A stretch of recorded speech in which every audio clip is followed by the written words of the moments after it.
તો કાલ મારાથી ખતરા થયા જબ્બર પૂછો નહીં. તો ગુડ મોર્નિંગ ગાઈસ. તો આપણે દોડવાનું ચાલુ કરી દીધું અને આપણે પેલું કીધું હતું કે આપણે ગોમના યુટ્યુબર એ પરમદાડા મને મળ્યા હતા એટલે ઈવન મેસેજ કર્યા કે તમે મને જોયો હતો, એટલે એરા કોઈ કે ના ભાઈ તમને જોયા નહીં, એટલે ઈવન મેસેજ કર્યા એટલે કોઈ કે મારા ઘેર આવો, પણ એમડમ કોઈને ઘેર જવાય ના, એટલે હું કીધું કે ના આપણે પછી ચોક મળશો, એટલે એને કીધું સારું તો હવે આપણે ચોક બીજા મળીએ, તો હવે એ મળશે એટલે આપણે વિડીયો બનાવશો અને હાલ તો આપણે દોડવા જોહો એટલે કાલ મળીએ.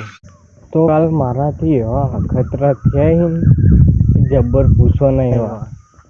કાલ એસી ધોવા ના ઉપર પેલું બહારનો પંખો આવે એ પોણી મારી દીધું.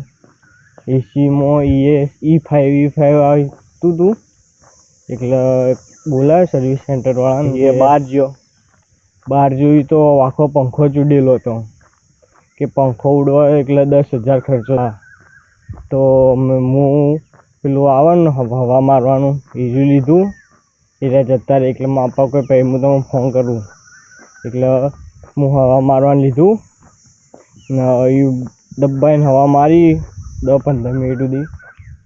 પછી જોયું ચાલુ કરી 2 વાગે સુધી હુર્યા, 2 વાગે સુધી ચાલુ કરી, 2 વાગે થઈ ગઈ.